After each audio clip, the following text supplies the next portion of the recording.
14일입니다. 여러분, 날마다 좀 장마가 돌발적으로 호우를 수반하고 때로는 폭풍을 수반하고 이렇게 이동을 하면서 피해를 줍니다. 그리고 또 장마가 갔는가 하면 폭염이 지속돼 가지고 또 열대야까지 겹쳐서 잠들기가 어려울 만큼 지금 신체적으로 굉장히 피곤을 가중시키는 계절 앞에 우리가 와 있습니다. 그런데 저는 오늘 여러분들하고 이런 내용을 한번 말씀드리고 싶은 겁니다. 권력은 민심을 거역할 수 없다, 이런 얘기입니다. 우리는 얼마 전에 내년도 참 세계 질서를 뒤흔드는 지각 변동에 대한 미국의 얘기를 좀 했습니다. 제가 지난주죠. 그런데 거기서 논의한 것은 트럼프 권력이 등장할 위험성이 있다.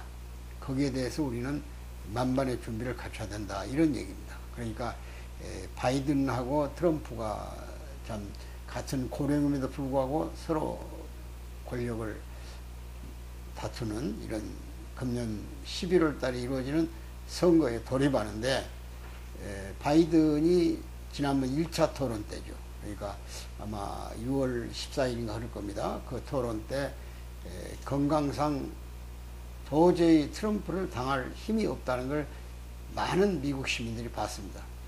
그래서 그때부터 바이든에게 권자를 내놔라, 당신 가지고는 트럼프를 당해낼 수 없다, 이렇게 해서 민심 요동을 쳤어요.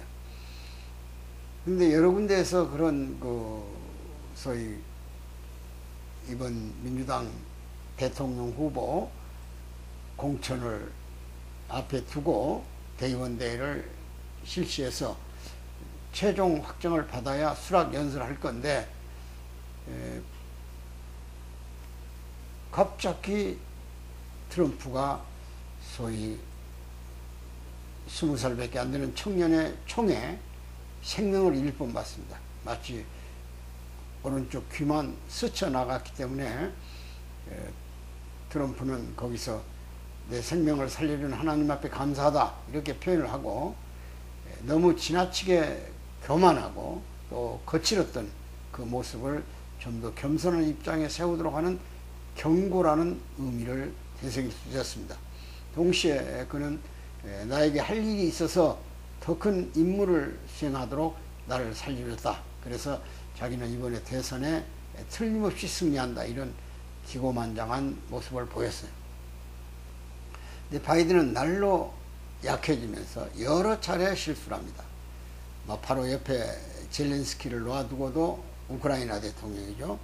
푸틴이란 말로 얼버무렸다든지, 또는 해리스라는 자기 부통령을 부른다는 것이 트럼프를 부른다든지, 이런 실수를 많이 했고, 숫자 통계에서도 여러 형태로 제대로 잘 맞추지 못했어요. 그래서 언론, 모든 방송 매체들이 바이든 가지고는 안 되겠다, 바이든은 인지 검증을 받아야 된다 할 만큼 위기에 몰렸어요. 그러나 그는 끝까지 완주한다고 그랬습니다. 그러나 불과 얼마 안 있어서, 그러니까 6월 달에 일어난 사건이 채 한 달을 전후해서 한 달 좀 넘겼죠. 그래서 바이든은 드디어 해리스, 자기와 같이 부통령직을 수행했던 사람에게 모든 공화당 공천권을 물려주고, 결국은 대통령 남은 임기만을 충직하게 지내겠다는 특별 성명으로서 드디어 권력의 도전을 멈췄습니다.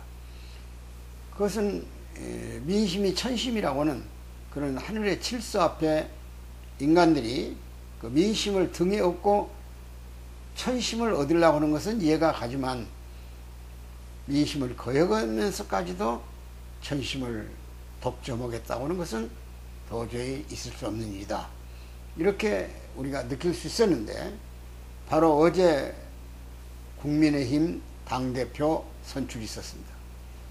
거기는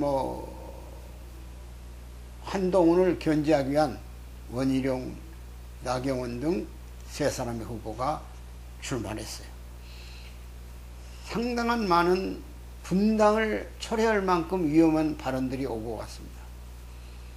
바로 누가 윤석열 대통령 권력에 맞장구를 치면서 당을 운영할 것이냐, 이런데 모든 사람들의 관심이 있는 걸로 권력을 쫓아가는 사람들의 소위 권력 추구에 대한 한없는 민심 역행의 사건들이 있었다 그런 얘기예요. 발언들이 있었다 그런 얘기예요. 근데 선거 뚜껑을 열어보니까 여론 20%, 당원 80%에서 국민과 당원이 합쳐서 투표를 했지 않습니까? 근데 한동훈이라는 젊은 당대표, 지난번에 비당대책위원 위원장을 했죠. 선거 때 그분이 63%에 가까운 득표율로 당대표가 됐다 그 말이죠. 바로 그 말은 권력은 민심을 누를 수가 없다 그런 얘기예요. 한동훈 당대표는 늘 눈높이란 말을 씁니다. 눈높이. 그게 바로 민심의 바로메타예요. 민심이 어느 정도 가는 동향을 보고 그리고 모든 일에 도전을 해야만 된다. 지금 거대 야당이 집권당인 여당을 향해서 계속 남발하고 있는 것이 특검입니다. 우리나라에 사법제도가 엄연히 있어요. 경찰이 있고 검찰이 있고 재판부가 사법부가 있고 있어요. 그런데도 또 거기다가 공수처도 있고 그럼에도 불구하고 또 3심제도지 않습니까? 1심, 2심, 3심을 거쳐요. 그런데 계속 웬만하면 특검이에요. 대한민국 특검공화국이 됐어요. 모든 권력 앞에 국민이 못마땅하게 생각하는 부정부리는 비리는 있는 겁니다. 그것을 어떻게 절묘하게 정적 절차나 사법적 절차를 통해서 해결하고 민심을 추스리면서 미래를 향해서 가는 것이 정치가 해야 할 역할이에요. 정치는 생산적이고 창조적이고 또 국민의 이익편에 늘 서야 돼요. 정치가 존재할 이유가 국민의 민생 복락입니다. 국민을 편안하게, 나라를 안전하게, 생활을 풍요롭게 하는 것이 정치의 덕목이에요. 근데 그런 산적한 민생을 내놓고도 계속 특검만을 연소적으로 주장하는 이 정치 부재 현상, 정치의 폭력적 현상, 민심이 과연 그것을 원하고 있을까? 깊이 들여다볼 필요가 있습니다. 여러분, 민수군주란 말이 있습니다. 백성은 물 위에 왕을 띄워요. 배를 띄운다고 말이죠. 왕. 그런데 왕이 잘못하면 배를 엎어버려요. 이것이 천하의 진리예요. 그러니까 주권재민이라고 국민이 선거를 통해서 권력을 만듭니다. 근데 권력이 잘못하면은 반드시 또 선거를 통해서 권력을 내쫓는 거예요. 그 과정에서 권력을 조종하면서 이끌어가야 할 정치 권력이 또 다른 권력이 돼가지고 요즘 우리나라가 바로 다수당이 됐다는 야당의 행태죠. 계속 나라의 모든 문제를 특검으로만 이끌어간다면 참 요즘 보기에도 마음 아픈 것이 남북이 대치 상태에서 세계 정세가 좀 한치를 볼 수 없어요. 러시아가 북한을 전적으로 지금 지원해주고 있어요. 그러면 김정일 같은 어리석은 놈은 지금 내부가 대단히 불안하기 때문에 어떤 형태로든 전쟁을 국지전이든 전면전이든 일으킬 가능성이 있어요. 요즘 어물풍선 보내는 것 보세요. 그 어물풍선을 왜 보내겠습니까? 우리 자존심을 싸그리 뭉그려 버리는 거예요. 동시에 또 자기들 이익이 있어요. 풍선에 거리를 재고 있어요. 북한이 최종적으로 저항할 수 있는 것은 핵이고 그보다 더 무서운 무기가 북한에 있어요. 그 세균입니다. 세계에서 제일 많은 세균을 북한이 가지고 있어요. 세균을 운반해서 동시에 전국적으로 확산할 수 있는 유일한 길은 고온 풍선에 매달아 보내는 거예요. 그 풍선에 왜 종이 조각을 넣어서 보내겠어요? 거리를 측정하고 있는 어떤 바람에 어디까지 가는 거리인가, 안동까지 가서 떨어졌어요. 부산 바로 위에. 이런 것을 국가가 정신 바짝 차려서 안보의 절대적인 시나리오를 만들고 거기에 국민적 훈련, 군대는 말할 것도 없는데 최전선을 지키는 해병대를 갖고 저렇게 노략질하는 것도 마음이 아파요. 군복을 입은 사람이 증언대 와가지고 얼마나 그 군인들의 마음이 아프겠어요. 지혜롭게 해결해야 돼요. 과연 최상병이 죽음 앞에서 누구도 자유로울 수 없고 떠들을 수 없어요. 부대 잘못이죠. 또 그걸 지원한 민간도 잘못이죠. 그러나 본인도 불행하게 갔습니다. 그 가족들은 얼마나 안타깝겠어요. 그러나 국가에 큰 태사를 놓고 아직도 지금 무명의 11만 명의 전사들이 있지 않습니까? 이름을 찾을 수 없어요. 집안을 가릴 수가 없어요. 어느 전선에 붙여 죽은지도 몰라요. 이런 불행한 나라가 군대들이 건강하게 사기진작해 해가지고 늘 적을 무서운 매의 눈으로 들여다보면서 어떤 사태에도 승리할 수 있는 자격을 갖춰야 돼요. 귀신 잡는 해병대 아닙니까? 그 해병대를 저렇게 난도질해가지고 나라 꼴이 어떻게 되겠어요? 참 가슴이 아픕니다. 존경하는 시민 여러분, 민주주의는 흔히 다수결 원칙이라고 해요. 그러나 거기 딱 전제되는 게 하나 있습니다. 소수 의견을 존중해야 돼요. 의석을 많이 확보했다. 그거 절대 아닙니다. 요즘 팬데믹, 팬덤 또는 무슨 뭐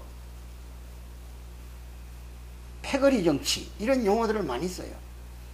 이데올이라는 허상에 매몰돼 버리면 무조건적 추종을 하게 돼 있어요. 권력 앞에. 여러분, 제가 피그는 예 하나를 들려드리겠습니다. 우리가 500년 전에 임진의 난을 겪었어요. 만일 성웅 이순신이 없었더라면 나라가 어떻게 됐을까? 과연 일본 외선이 수백 척을 배를 거느리고 조선 연안을 침략했는데 과연 그들이 깃발을 내리고 돌아갔을까? 생각해 볼 필요가 있어요. 그런 성웅 이순신도 원균의 모함을 받아가지고 서울로 끌려왔어요. 죽은 짐승처럼 끌려갔죠. 국형을 이틀간 받습니다. 그때 많은 관리들은, 고급 관리겠죠. 한 200명이 모여서 날마다 손을 들고 흔들었어요. 이순신을 처형하라고. 즉각 처형하라고. 왕 앞에 불선했다고. 명령을 거절했다고. 선조는 고민이 됐습니다. 그때 선조가 이순신의 국형을 결정하는 마당에 이원익 도순찰사, 평안도 순찰사니까 그때 계엄사령관이에요. 의주로 조정이 이전을 했으니까 평안도가 마지막 거점이 되는 거고, 우리 6.25 전쟁 때 부산처럼 거기에서 최고의 명령을 결정할 사람은 이원익 청백리 아닙니까? 영의정을 5번이나 하고 결국 낙양할 때 혹시 상가라고 해서 조문 올 사람 있을까 봐서 조용원이 생을 마감한 이 나라에 가장 존경할 만한 인물이 이원익입니다. 이원익 도순찰사한테 선조가 물어요. 당신이 총 나라의 지휘권을 갖고 있는 거 아니오? 왕 위에 계엄사령관이니까. 그러면 당신이 이순신을 어떻게 하면 좋겠어? 200여 명의 관리가 즉각 처형하라고 소리 지르고 있는 데서 이원익은 당당히 성웅 이순신을 지원합니다. 살려서 나라를 살립시다. 장군이 죽으면 나라가 망합니다. 한 사람이 나라를 살릴 수 있습니다. 이렇게 선조 앞에 건의를 했고, 선조는 그를 형에서 면제를 해가지고 다시 군복을 입혀 내리보냅니다. 그래서 이순신이 3도 총사령관이 돼서 배 12척 가지고 그나마도 해군을 해산하라고 할 때 이순신은 조정에 상소를 합니다. 짐에게는 아직 12척의 배가 남았다고. 이 나라를 구한 거예요. 여러분, 그 이전에 서인과 동인이 나라의 권력을 좌지우지할 때 동인이 권세를 잡았어요. 선조가 일본 통신사로 황윤길과 김성희를 보냅니다. 김성희는 동인이고 황윤길은 서인이에요. 권력은 이미 동인 손에 넘어갔어요. 그런데 일본에 가서 풍신수길을 보고 오사카에 있는 거기서 통신사로 갔던 김성일은 동인을 대표해서 자기의 친정한 나라 위기를 검지는 건 아니에요. 무조건 가가지고 풍신수길이가 또 히로부미죠. 전쟁을 의사가 전혀 없습니다. 눈을 지그시 감고 땅만 쳐다보고 있는데 깊은 고민에 빠져 있는 것이어. 선조에게 이렇게 보고를 하고 황윤길은 그 웅큼한 마음이 얼굴에 비쳤는데 곧 수많은 범선을 부산 앞바다에 띄우고 전쟁을 시작할 것 같습니다. 이때 징비록을 썼던 유성룡 씨가 10만 양군을 대군을 양성해야 된다고 건의했던 거예요. 그걸 묵살한 지 10년 만에 동인의 말을 듣고 동인의 권력이 동인에 들어갔으니까 결국은 선조는 난을 당하고 수많은 백성이 일본군에 희생이 됐던 것을 우리는 알아야 됩니다. 이렇게 역사라는 것은 한 사람이 바른 사람이 나와서 수백 명의 아무 의미 없이 팬덤에 끌려다니는 무조건적으로 지지하는 이런 또 백성들 앞에 매몰들 수 있는 거예요. 백성은 민심을 만들어내지만 그 민심이 잘못한 지도자에 의해서 하나의 이데올로기가 되고 하나의 정치 지향이 되면 맹목적 의식을 상실해버릴 수가 있어요. 그래서 많은 철학자들은 이데올로기 그 자체를 허구라고 그랬던 거예요. 마르크스 자신도 허구라고, 공산주의가 허구라고 그랬어요. 이상은 아름답게 만들어 놓은 것 같지만 그건 허구라고 그랬어요. 그것이 이데올로기의 실체예요. 근데 정치인들은 이데올로기를 계속 생산해내요. 얼마든지 민심을 잡고 선거에만 이기려는 전략으로서 국고가 텅텅 비어서 부채가 엄청 늘어나는데 뭐 탈원전이니 25만 원씩 코로나 때문에 시달린 국민에게 논아줘야 되느니 이런 허구적인 논리들을 튀고 있어요. 그것이 국가에 얼마나 큰 손실을 갖다 줍니까? 이번에 한동훈이 당선된 것은 정확한 국민의힘의 민심이에요. 국민의힘이 권력을 보지 않았어요. 미래를 봤어요. 그렇기 때문에 이 나라는 희망을 갖는 거예요. 부디 오늘 여러분 앞에 제가 권력은 민심을 거역 못한다 그랬어요. 한다는 예가 바로 권력 밑에 있는 대통령 영부인 김건희 여사가 검찰의 조사를 받았지 않습니까? 판단이 검찰청에 와야 돼요. 지금 국민은 그걸 바라고 있어요. 물론 여러 예가 있어요. 직접 부르지 않고 대면 조사도 할 수 있고 서면 조사도 할 수 있고 또 제3의 장소에서 조사할 수 있어요. 그러나 지금 민심은 간단하게 말하면 김건희 토이치모타 주식 사건은 이미 문재인 정부 때 결정난 날이고 지금 최 목사가 누가 명품 백을 전달한 것은 대통령 영구히 그 백 하나 받아서 법적 권리 가질 피해볼 아무 일도 없어요. 동시에 의도적으로 접근해가지고 그런 못된 백을 갖다 준 사람을 쳐버려야 돼요. 안 받아야 되는 것이 당연하죠. 그렇지만은 상대적으로 생각해보면 무슨 목적으로 백을 갖다 줬냐 이게 화장품을 전달하고 그 다 상식선이 나와 있는 거예요. 누가 잘못했는가. 성숙되지 않은 대통령 부인이라도 철없는 짓 할 수 있어요. 얼마든지. 비행기를 가지고 개인용으로 인도에 김해김 씨 성지라고 찾아갔다 온 그런 사례도 있지 않습니까?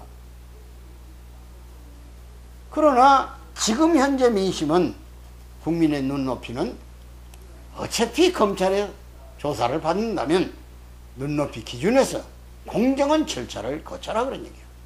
검찰총장도 몰랐다는 거 아니에요. 이런 걸 국민을 우습게 하는 거예요. 민심을 우습게 하는 거예요.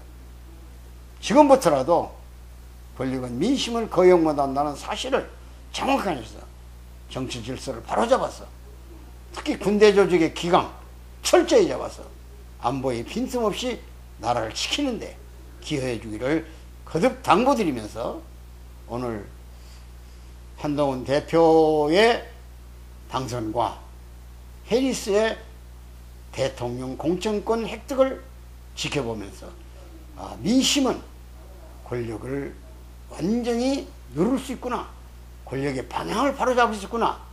그런다면 우리 민초들이, 주권 재민의 우리 국민들이 바른 의식을 가지고 판단을 바르게 하는,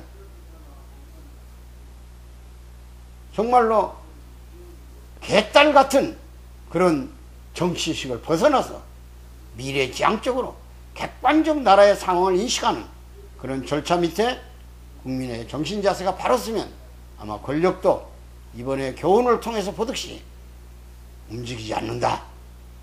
얼마나 많은 지금 원희룡, 나경원부터가 참 대통령의 관계를 강조했습니까? 그러나 국민은 현명합니다. 지금 이 상태의 권력은 존재해서도 안 되고 존재할 수도 없어요. 그러니까 정확한 이 미래 권력을 창출해 준 거예요. 이 점을 우리가 깊이 되새기면서, 백성이 배를 띄우기도 하지만 배를 엎어버리기도 한다. 왕을 선발하는데 동의할 수 있지만 그 왕을 내려놓기도 하는 그런 역사적 이해는 세계 사회를 맞아 있습니다. 부디 건강한 정신 자세로 나라가 바로 서기를 기대하면서 오늘 말씀 마무리 짓습니다. 대단히 감사합니다.